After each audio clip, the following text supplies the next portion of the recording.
Find your breath. Where do you feel it right now? It's so easy to lose it. You get distracted with other things. But it's always there. Always there for you to come back to. So the difference is your attention. How can you make your attention as consistent as possible? When the Buddha talks about attention, he doesn't say anything about bare attention. There are basically two kinds, appropriate and inappropriate. Appropriate is when you see things in terms of the question of what's skillful and what's not. And then it goes further, of course, into the Four Noble Truths. Unskillful causes, craving. Undesirable result, suffering. Skillful causes, or skillful actions, the path.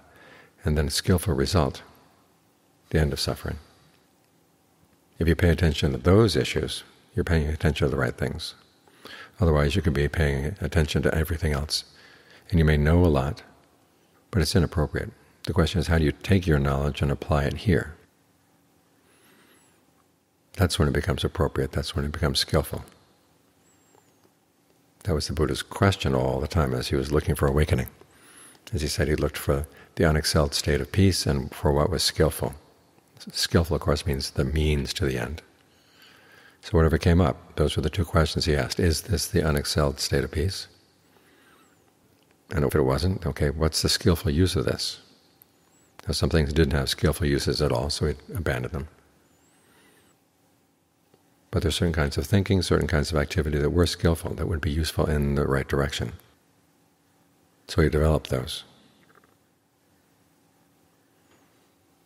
And even when he gained insights into his past lives, insights into the principle of karma, he didn't stop there. He kept asking himself, what's the skillful use of this?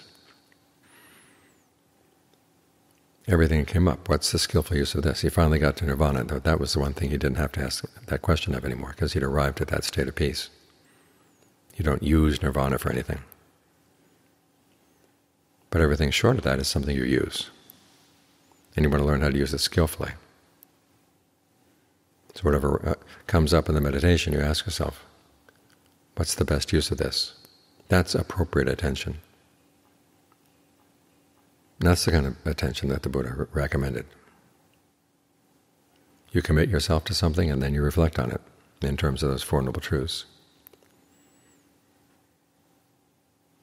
And so when you're doing meditation, you plunge into the meditation. When you're practicing virtue, you plunge into virtue.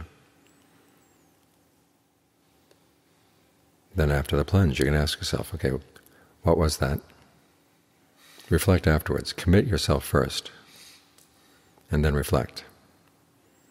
And so this combination of commitment and reflection, using those categories of appropriate attention, that's how your practice grows and stays on course. It doesn't go wandering off someplace else. So always ask yourself the right questions. Am I paying attention to the right thing in the right way? Because there are lots of things you could be paying attention to right now, and it'll all be true. But they might not be beneficial, and this may not be the right time and place for them. So make sure attention is appropriate, and everything good will follow from that.